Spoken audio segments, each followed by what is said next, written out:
Welcome back to the channel. My name is Brad and Supercoach Pro.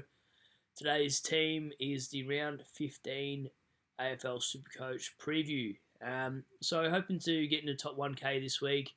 Not make any silly trade moves like we did last week by bringing in Braden Proust because I'm an idiot.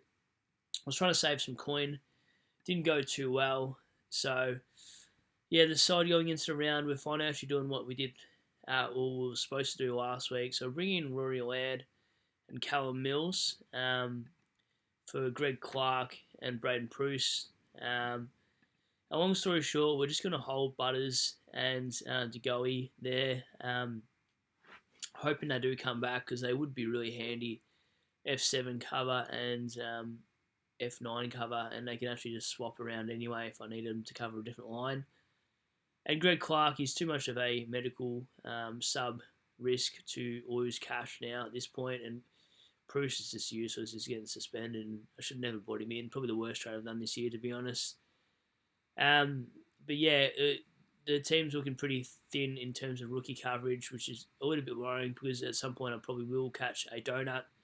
But just had to finish off that midfield, and by Greg Clark and Proust not being there, gave me an opportunity to get two primos and finish off the side properly instead of having a weak midfield there by running a Butters and DeGoey is, some deeper P flexibility there, but just not what you need going forward. So, Laird's at the right price, break even 117, and he plays North, and he's got a good fixture coming up too. I think he plays North twice there, West Coast. He's got Hawthorn in there, Collingwood in there. So he's got a really good run. I think he's owned by 12% of sides. Not sure if I said that. So he's a bit of a pod, and Mills was the guy I was going to bring in last week. So he's surprisingly about the same price. I feel like I'm going crazy. They both 623. That is really strange. Anyway, so same sort of deal. Break even very similar. Doesn't have as good of a run, but he's a better VC option because he's got such a high ceiling. I don't really feel like VCing him against St Kilda. I think St Kilda are actually a pretty tough matchup this year anyway. Steele's back into the side, so I'm running McRae into a sort of a weaker Hawks outfit, and Sion Laird into a North Melbourne outfit that are also pretty weak side. And that's no disrespect to him, just is what it is, I guess. And hoping that McRae tonight goes 130 plus. If you're in a position like mine and you can hold these players, do so. I mean, you're running limited trades now. And, Butters, he got an MCL sprain, so it's a sprain to the knee.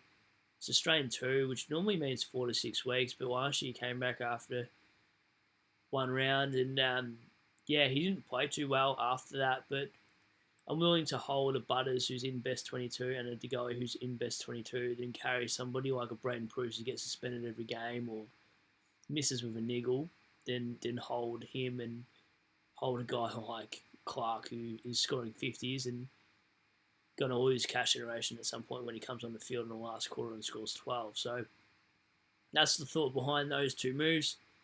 Leaves me with 17k, so hopefully no one gets concussed and misses a couple of weeks or something stupid, and I don't have enough cash to get a decent player. That would worry me. But yeah, that's the side going into it. Well done for those who jumped on Jackson last night. I think he'll do well while Max is not in the side, but after that, it probably won't do so well. But look, if you got any trade plans, let me know in the comments below. That's the side going in tonight. Hopefully McRae goes off. If not, Laird should. And just let me know in the comments your thoughts about VCC options if you want them to be opinionated, and trade moves. Anyway, hopefully you guys have a good weekend, and I'll catch you on the preview potentially Sunday night or Monday morning.